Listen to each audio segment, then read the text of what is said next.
We tried very hard to get the 11:45 Wednesday time period, and we were lucky because all that was left was 3. Anyway, thanks for being here. Thank you for attending NATPE. My name is Gary Lico. I am President, Chairman of the companies of CABLEready, which include CABLEready, a production, programming, and distribution company. CableU, an analytical website service for producers and programmers. And finally, Cableready Productions, primarily a duplication and dubbing service. We are the sponsors of this panel, so I'm going to break for a commercial in a second for us. But I want to add a personal thank you to all of you for not only attending this panel, but for attending NATPE. I've been coming to NATPE since it was at the Fontainebleau Hotel in 1977. It's a little bit different, although a couple waiters are still working here, I think. I saw them. You know, this is a different gathering than most others that we attend. It's not the frantic buying and selling of some of them, or the grabbing you and pushing you into a corner. I actually saw some guy pitching in the bathroom today. I hear legends of that all the time, but I saw some guy. Pitching? What was he pitching? I don't know, but I wasn't buying it. So, at any rate, if this is your first NATPE, or if you're back at NATPE for the first time in a while, you'll notice there's an energy here. It's a positive energy. We are all in the programming business. Content is a commodity. Programming is a craft. We're all craftspeople, and we're all here to share with each other's ideas and camaraderie and lay some pipe for future business, thank others for existing business. So next year, bring a friend. Tell them how great it was this year and what you learned, and your companies will be better for it. So thank you again for coming. And now a word from our sponsor, the companies of Cableready.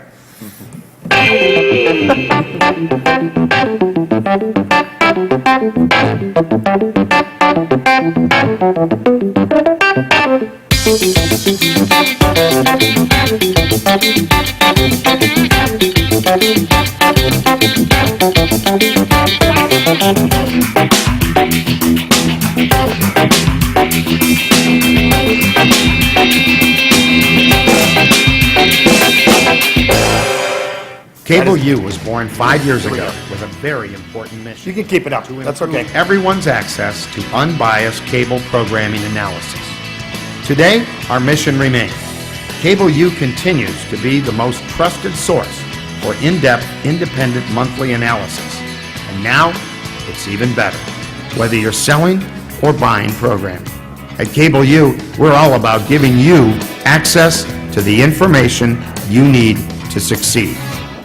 Tell you, we save money on narrators. I ain't Tom Beers, but I'm cheap. Let me introduce our esteemed panel today. All good friends, all good customers, and all good people who enjoy being in our business. First of all the way from Stockholm, it's a pleasure to have with us Clara Scherman. Clara is the Senior VP and Director of Acquisitions at the TV4 Group. Senior VP? You play that down. Today I asked you, oh, I'm just a director. Senior VP. So Clara is here, and she brought us a little preview of what TV4 in Scandinavia is all about. Let's roll tape, and then we'll get to Clara.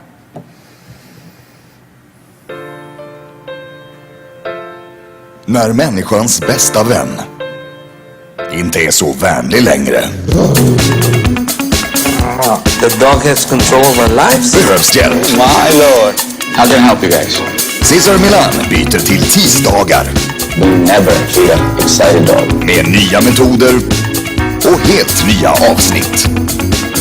Mannen som talar med hundar. Säsongstart tisdag 25 januari i TV4+.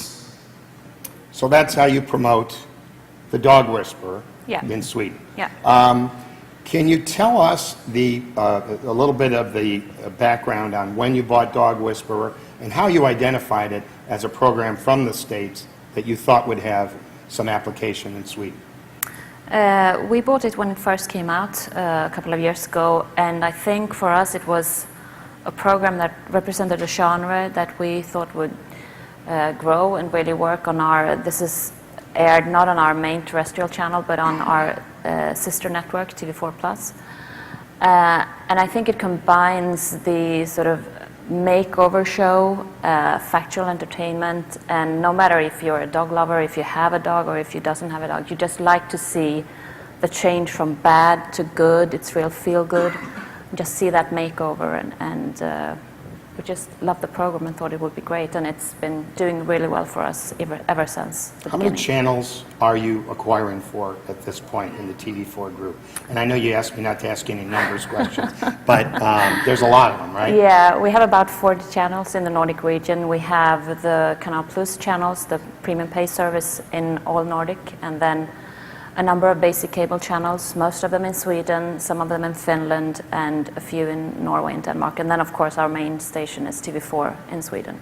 Any sense of how much of that programming is from the United States, offhand, on all that you acquire? A vast majority of what we buy is from the US. We buy a fair amount of UK content as well, but it's definitely the English language that works for us on our channels. Okay, great. All right, we're going to keep on moving here, and then we'll start a dialogue. We're going to invite your questions here before we all get too much older. Tom Moody is next. Tom programs about 137 channels for A&E. His technical title is Senior VP Programming, Planning, and Acquisitions. We worked with Tom on both Lifetime and Bio acquisitions. Tom, we welcome you. Let's see what Tom brought for us today.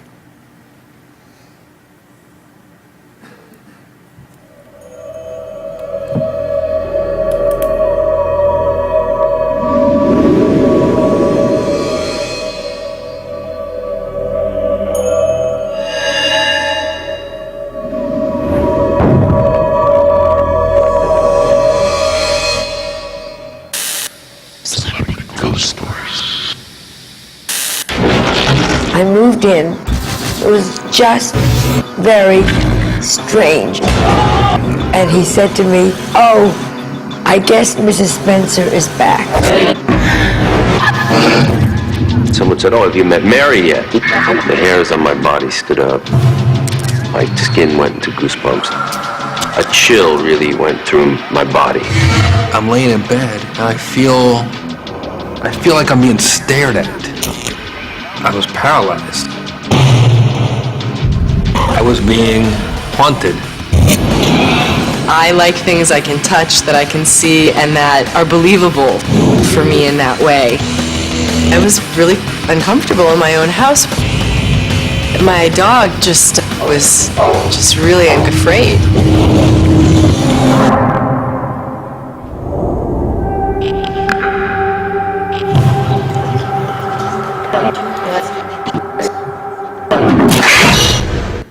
You.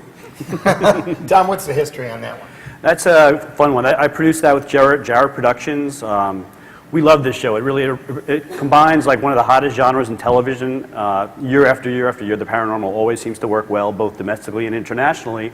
And then the layer on top of that is that these celebrities who have no other venue to tell these stories, you're not going to hear this on The Tonight Show, love telling the stories of their paranormal experiences. And the reason I showed this clip is because this is one of our best exports from the United States, because again, the paranormal is kind of a universal theme that works well throughout the world, and American celebrities travel well as well.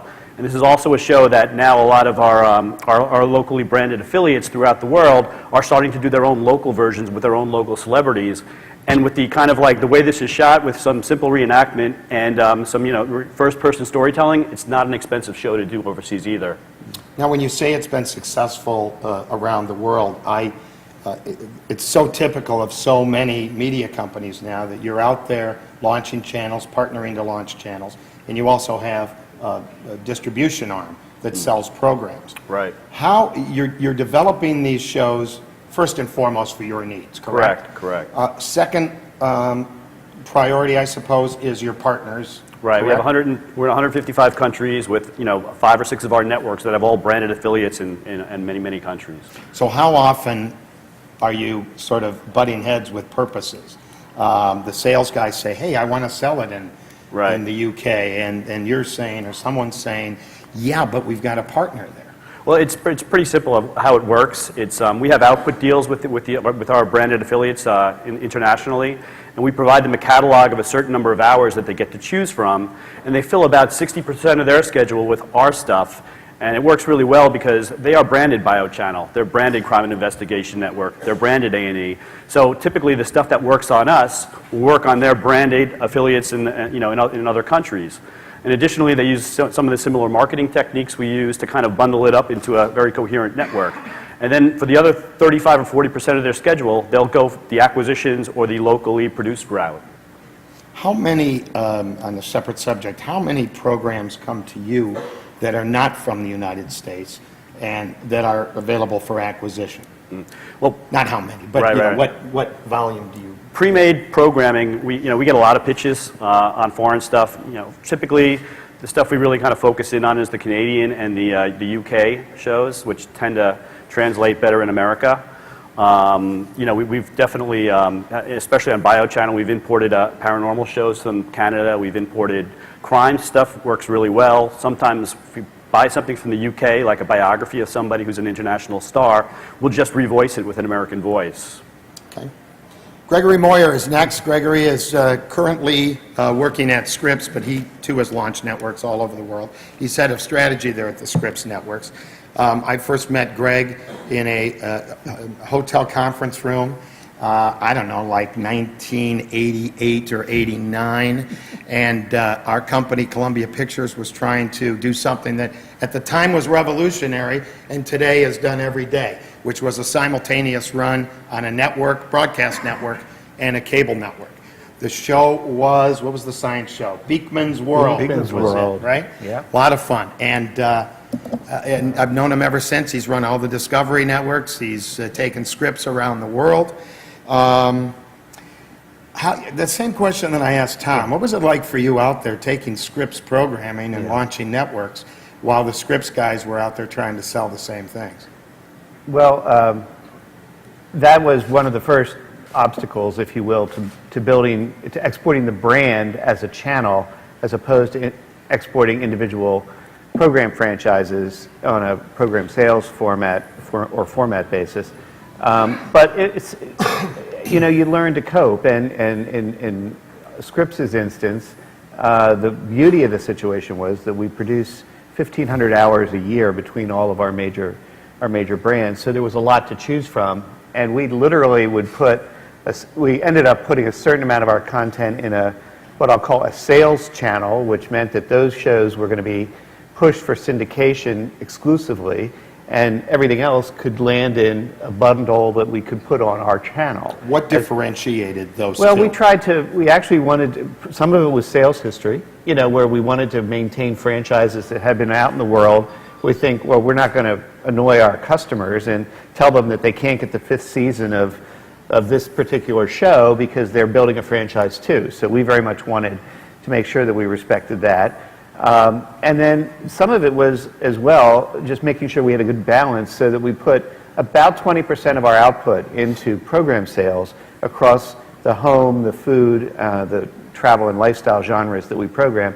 And 80% of it then was available for us to begin to launch what's initially been largely Food Network on a global basis. And 3 years ago, the company started, when I arrived, started exploring branded channel development. And in that period of time, we're still getting started compared to A&E and certainly some of the other places I've worked, such as Discovery. But we're in about 65 countries and are doing pretty well with food in particular. It seems to be the channel that we're having the most fun moving around the world and is getting a lot of traction. Clara, I'd like to get your perspective on that. I've asked Tom and I've asked Greg, what was it like to launch networks and sell programs? What is it like to run networks, buy programs that you may be competing with Scripps or a Discovery or a Nat Geo on? How do you handle that? I mean, with some exceptions, of course, we don't buy programs that are on another network. So we would never, for instance, buy a program from Discovery that they have on their Discovery channel in our territory. We still believe that exclusive content is really important. We are challenged today already by the fact that acquired shows the ratings have gone down for the past years, and our local production, the local produced programs are growing, and we have a very, very creative environment in Scandinavia with a lot of ideas, a lot of good producers. So we have to, on the acquisitions, have to compete first and foremost with the local produced shows, and to also be competing at the same time with the same program with another channel. It just doesn't make sense for us. So I think we try to avoid things that are non-exclusive, at least, do some windowing, and we want to build the brands for our channels, of course, and yeah, so it's a challenge. And it's an increasing challenge. Some companies, I think, are pretty good at allowing sales to other platforms. We represent some of the programming from National Geographic, and TLC called us a couple of years ago and said, hey, I see you have a Christmas program in your catalog. We would really like it. And I said, yeah, but it's on National Geo. And we really don't rep it for the U.S. We rep it for international. He said, well, would you check? I said, I'd be happy to. Called Nat Geo. I said, what do you think? They said, hell, we're not using it. I don't care. So we did the deal with TLC. Fast forward to maybe 6 months ago or so, I was at one of the Discovery networks, and they brought up a show, Monster Quest, which one of our producers had done for History. And as that show was nearing the end of its life, History was then making its move into Pawn Stars, and we're in a different area at that point. So they weren't really running Monster Quest on History. And Planet Green said, hey, that's a show we would love to have. And I contacted someone at the company, not important who, but that person said, screw them. Let them make their own. So, there's two ways of looking at this. Right. Our final participant today is a guy who makes me look like I'm taking a nap. Eric Schotz is the president and CEO of LMNO Productions. Eric, first question, how did I Get That a Lot do last week? Did yours, great. right? It's a show we do for CBS. Yeah. It was up 130%, and they just ordered more. So Congratulations. good. It's Cute a hidden- idea. Have you seen it yet? It's like, real celebrities, Suzanne Summers, working in a bookstore or something, It's right? celebrities impersonating themselves, denying who they are. So, It's a living. Wow. I love it. Big crowd. When you produce a program, when you conceive of a program, generally speaking, you're either going to a network for a commission or going for a co-production. Right. Do you have a preference, first of all? We tend to want to own our content, so we'll try to do a co-production, and it depends on what the deal is or where it is. So then when that happens, you're looking at the international market much earlier, correct? 100%. How do you look at a program that you know is going to go international versus one that you're probably not going to take international and would prefer to be a commission? Well, it's perfect, because there is a clip that will answer that question. We do a show called Meteorite Men. It is perhaps the dumbest show I do. It's two guys walk around with a magnet through the desert like Stevie Wonder, and they hit a rock that's worth a lot of money. The great characters, really ridiculously simple idea. But when we went to go sell it, we started looking at what the international district. So if we went to Russia this year, we went to Russia, Poland. We went to a bunch of places because we were making sales there. And what it did is, by telling the buyers that's where we're planning to go for season 3, 4, whatever it is, it greatly helped us in that area. Terrific idea. Let's take a look at some of Eric's work here. What? Come on! Meteorite hunting's an adventure because we're out there looking for the rarest materials on Earth, and they're not even from the Earth. I got a little spike there. Holy cow! The restricted area. I'm Jeff Notkin. And I'm Steve Arnold. We're driven by a single obsession. Well, it's a passion, really. I think more than an obsession. Passion? Whatever. We hunt for alien visitors, space rocks that fall from the sky. Or scientifically, they're the remains of a planet or asteroid which broke up in deep space, and fragments of that planetary body found their way to Earth. Cool. Like I said, it's dumb. But it actually travels very well because it's sort of universal. It's no different than gold rushes or anything else. The rocks we happen to find are more valuable than diamonds. They're, you're talking about hundreds of dollars a gram. So we find rocks that are worth 30, 40, 50, $100,000. Steve, our guy, he found $1 million rock in Kansas. Wow. So, the rock? Not me. Screwed up. That was before I started working with him. No, we obviously pay for the trips and the expeditions and all that. Eric, are you in the format business at all? Yeah, we do quite a bit of formats, both ways. We acquire formats and sell formats. Much harder today as an independent to take a format because places like ITV and other places we had traditionally worked with in the past are now producing their own content, and they have their own LA producers or New York producers. They have their own domestic producers here. So it's much harder to do that. And in terms of formats, it goes on-air format. This is not a format, really. Meteorite Men is not really a format. It's more of a, a docu-soapy kind of thing. But a true format, you need it on the air, that's the best. And then tape is second, and a piece of paper is probably third and very difficult to sell at best. Clara, do you buy a lot of formats? Yeah, we do at TV4. It's not my area, but yeah, we do acquire a lot of formats. There are so many programs that work in the U.S., don't work other places. Conversely, there are some that don't work here and work around the world.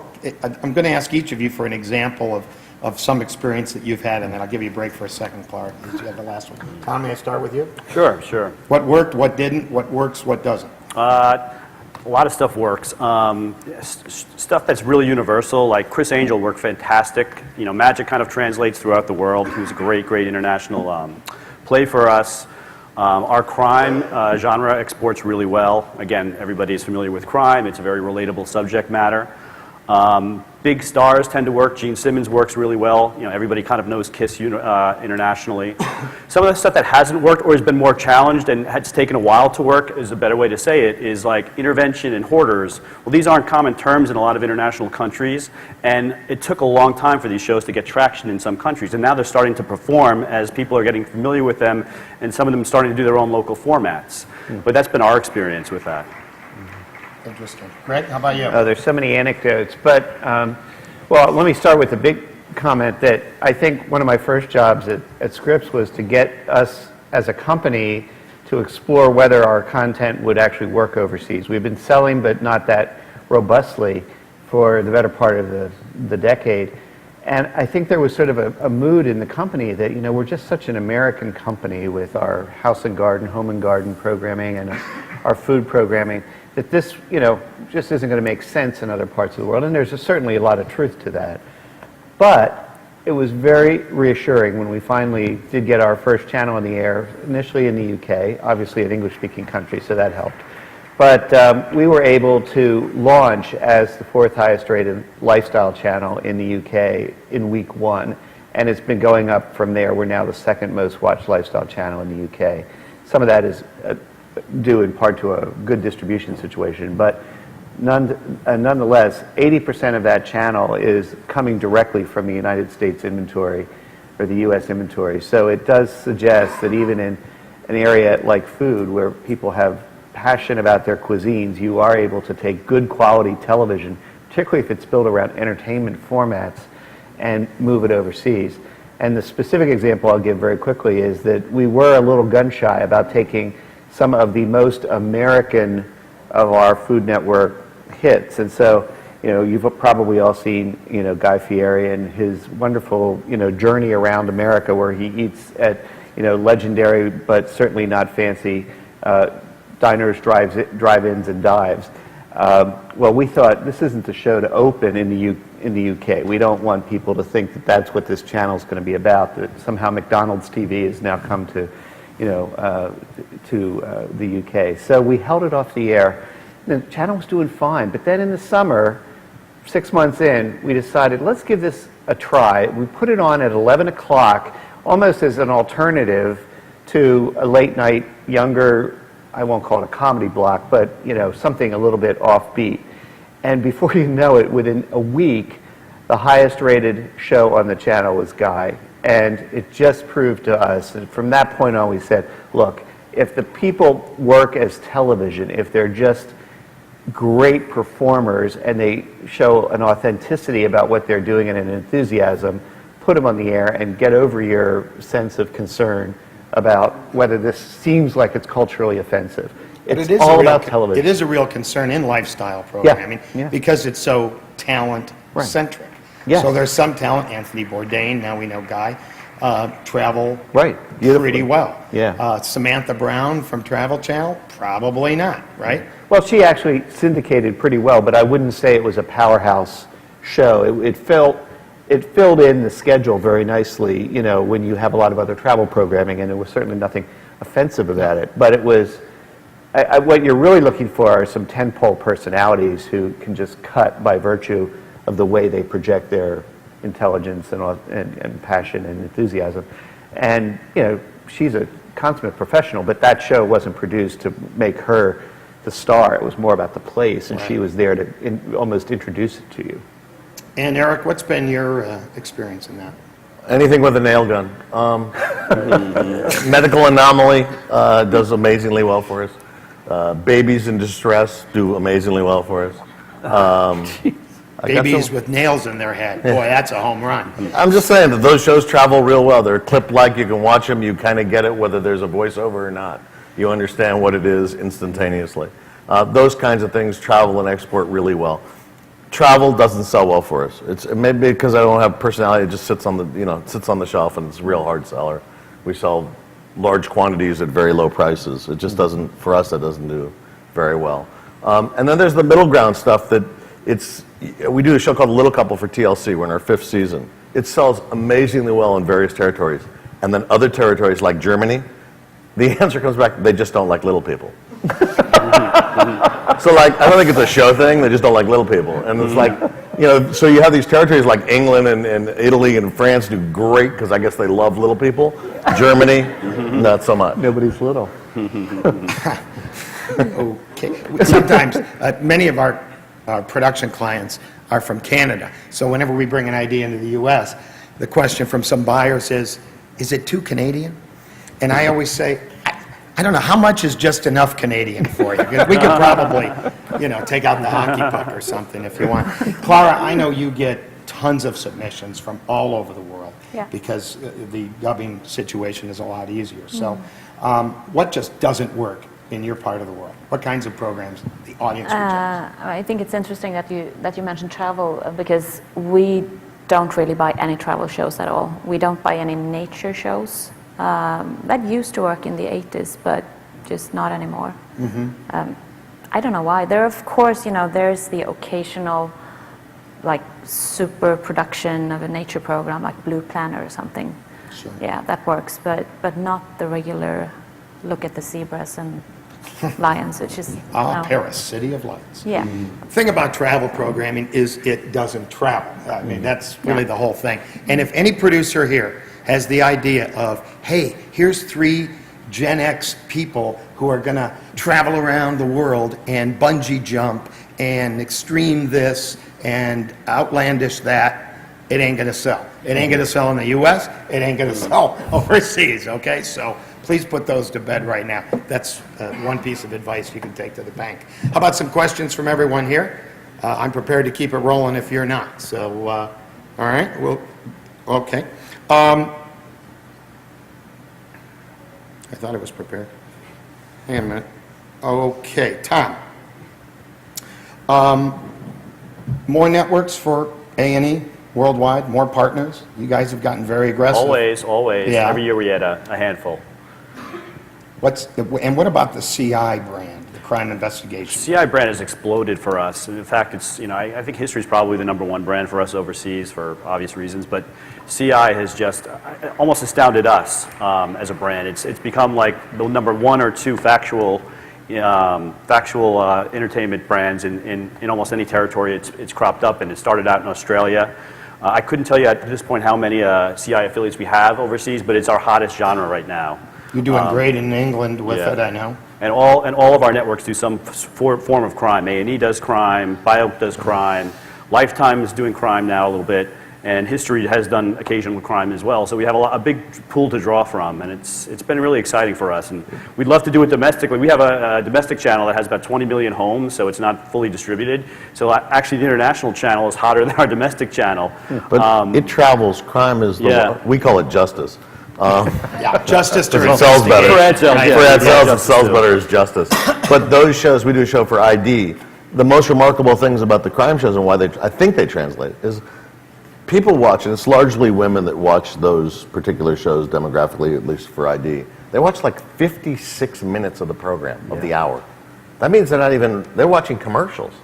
Like it's amazing, and they watch the whole content. They watch it through and go through the whole thing, which is really kind of rare. And crime investigation program, justice programming, has a long life. Tom and I concluded a deal last year for 100 episodes of Medical Detectives that, had been on television. Yet, it's it's a utility player. It can go almost anywhere. Snapped on Oxygen is a perfect example. While everything else goes up and down, Snapped is pretty steady. A gentleman there, and then a lady who was sitting down. Actually, I'd like to go with her first, please. I don't know, I might have missed because I had to run in a bit late, but I'm from Georgia State University, so again, representing the academia, not trying to buy or sell, but understand. In the 80s, it was Dallas, right? 90s, we had Friends and Seinfeld. Is in this day and age where formats are traveling, people are producing local Idol, local whatever, is there a place for the big American hit show and I understand Justice show. By the way, my father-in-law would be insulted. He loves these shows. I will tell him that maybe he'll watch it less when he knows it's for women. Softer side. I know. A lot of graphic stuff. But anyways, what is? Did Lost sell So you're as saying the much big as, drama. What's or the market big for whatever. the big Friends drama? was. Yeah. Is there a place anymore for this big American hit that takes over the world the same way? Go for it. Absolutely. I think the NATPE thing, it's content. It's all about the content. If you have a great idea and it's widespread, and that's I think where the networks will fill in for those big things, but I think the cable also runs in that scope. There's always room for a large, big idea. I think. If anything does actually, is going. Can you predict? I don't know. World Empire, or something like that? Can they translate to the same level of everybody watch Dallas and? No, show sucks. I've had, and from our networks, anytime we have a huge hit in the U.S., it translates. I can't tell you if it translates to the exact same level of magnitude, but it absolutely translates very successfully. And I guess on a case-by-case basis, you probably see a little fluctuation there, but the trend is that it does translate. Yeah, even X Factor translated. They just set the bar so high when they did it that the expectation was, and they had 20 other shows in between, but it still did unbelievably well relative to the planet. You have a panel here of people that have all sort of operated in the cable space, and Clara's got a broadcast channel, but we're sort of talking more about your factual channel, I guess, in some ways, with a lot of our answers. So we may not be the ideal people to talk, but if you had somebody sitting on here from CBS, they would say CSI is a huge hit on broadcast stations in most markets around the world. So you absolutely find the big franchises in the U.S. have found their way, to broadcast television. We're often filling out, focused, or I don't like the term niche channel, but some people would call it niches if it's all food or if it's all crime or, if it's all history. But at the same time, your broadcast environment for selling content really focuses around the drama as probably the, and there just aren't budgets in most countries in the world that can compete with the production value of a major U.S. Of course, series. one of the concerns on that is you're an international channel. You buy, name some great big dramatic serialized show that came on between Lost and now. Oh, we're really excited about Ransom or whatever Pan it is, Am. right? Pan Am. And it runs 2 episodes in the U.S. It's tanked. You're in Sweden. You bought all 14. What do you do, Clara? Well, we can't do it. I mean, the problem is that for the main terrestrial channel, we have so high demands on ratings, and right now I think, or for the past couple of years, we're really in this environment where local production, local versions of big formats, that's really the thing for the big channel.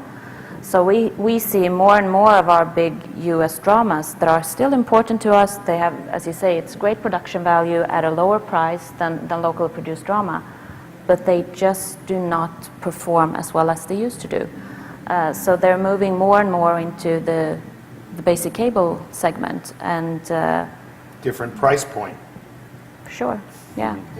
And we are of course dependent on a big US hit before we can even start scheduling. We don't want to risk a big marketing campaign, a lot of money on that, and then, as you say, cancellation after 2 episodes. So we have to wait. At the same time, we try to balance not being too late because of piracy, because of people accessing that same content 1 minute after it's aired in the US. That's So- no secret that Pan Am gets canceled. Just because you're in Sweden doesn't mean you don't know about it. No, you know? exactly. And you're a viewer and you Exactly. go, I don't need to spend any time on that. Yeah, Sure. true. I have a crime and justice type show, but I'm noticing that a lot of the crime and justice shows are like you have somebody has to die, be dismembered. A lot of it's about murder. So, are there room for shows that aren't that? There's only blood in my industry once in a while, but not every day. I'd say no, murder goes big. Oh, it's so crazy. I mean, we were doing a show for another one we were developing, and they gave us this, this is what we want. And the question is, do you want murder? Is like missing, where they're just missing, is that okay? And the answer is no, where somebody said they want conclusion. They want a beginning, a middle, and end. They want twists and turns that go with that. Murders tend to have that. They tend to happen in Florida, Texas, and California. If it's any help, Detroit, maybe a few. Yeah. Tom, how about you? You're a big crime guy. Yeah, no, for the most part, I totally agree. But there are character-based exceptions, and I think Dog the Bounty Hunter is a clearly big show for us. And he basically rolls these guys over. They're half drunk and blah blah blah. So it's not really violent. It's only and a lot of times they're on they skip bail on some silly little infraction. We've also had some success with quirky stuff like Parking Wars, believe it or not, which is basically giving parking citations out. But again, it's a really crazy band of characters, and there's a lot of conflict going on. And again, it's not one of our number one. It's not one of our top 3 or 4 shows, but it's been successful, and it's going on season 5. So there are exceptions, but for the most part, homicide is the golden the golden egg. It doesn't mean you have to. I mean, it really. You shouldn't take away that it has to be murder, but it is when you're selling it much better to go in with that. If I was going to go with a story and pitch a series, I'd much better likely to pitch a murder than I would be to do something else that was not, but fits in the series long run. Yeah, I just happen to be in an industry that's very dirty and not been tapped before, so. But that's the point, too, is what is going to make your series, whether it's investigation, justice, cooking, travel, whatever, what makes it different? When you look at the environment, when you look at the programs that are out there, you got to say, how can I make mine different? ID has a show called The Will. Now, doesn't involve murder, involves someone dying, and involves, in fact, we had an opportunity to distribute the show, to put up some money for it, and I wasn't convinced that there was enough stuff going on, that it was basically a bunch of grouchy relatives in a room reading a piece of paper, yet CMJ found a way to make it compelling, and it worked on ID. And they are always looking for new ways of solving crimes and programming challenges like that. Clara, you're a crime buyer also. Yeah. What do you Sure. feel, murder or not? Well, I mean, we do prefer murder, but on television. That's quotable. Boy, Yeah, that'd be I the know, headline right that would be a Murder headline. good. Murder good. No, but I think also, as you've also mentioned earlier, that I mean, if you don't have that strong thing as a murder, you can certainly do it, but then you need something else. Maybe you need a very strong character, or you need another aspect that sort of will bring the viewer there and make them stay for the whole. I mean, why do I want to see someone getting a parking ticket? Probably because the guy who's giving the parking ticket is so interesting to follow and the way he does it. But that show's not about parking tickets. That show's about the human interaction that happens and the Exactly. rage that comes over someone when they see a meter maid. That's what that show lives in. That it's not really about the crime of it all. I don't think. but it's the same with a dog whisperer. It could be anything. Doesn't have to be dogs. It's just that the way that Cesar Millan, in this case, interacts with the families, with the dogs, and the whole involvement in that show. That's what makes it interesting. We failed with the cat whisperer. Yeah. The cow tipper. Good afternoon. Sign that quick guy question. up. What a voice. Jeez, God. Tonight, an all-star cast. Well, I have actually a couple of questions, but I wanted to, when you were talking about murder, Detroit 187 it crashed and burned, but it was about murder in Detroit. Would it have worked on a cable network in a niche and not on ABC? Was that the issue, that it was? You know, that's an interesting one. I know a little bit about the background of that because I buy, the syndication, dramas, and that was the original conceit was to do it almost like as a real life, like where you couldn't tell whether it was real or fake the way it was shot. And they had some major corruption going on in the Detroit Police Department, and they decided they didn't want it to look like that. So at the last second, they kind of changed the creative, and I just don't think it worked. They didn't look like every other crime show out there. And it wasn't a bad show, but you need to be a great show to cut through these days, and it didn't quite get there. I think the original conceit was better. I want to make something clear. Just because it doesn't work on broadcast doesn't mean cable wants it either. There are some programs that have migrated and done okay, but, it's not like, oh, bring us anything that fails, on ABC. That's... I thought it was because of murder or not. I don't think that was the issue, the driving issue behind that. It could have been. The show couldn't work on a lot of levels that had Could nothing have to do been with people it. didn't want to watch something about Detroit. I'm a Detroiter, so I can say that, but, Well, I am it could too, be so, that. yeah. I figured that. What's your next question? Then we got to wrap it up. Well, just real simple.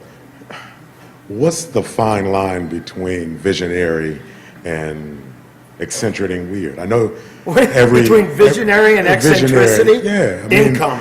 Well, yeah. Getting that check, right, and the check clears. Income and a six-pack.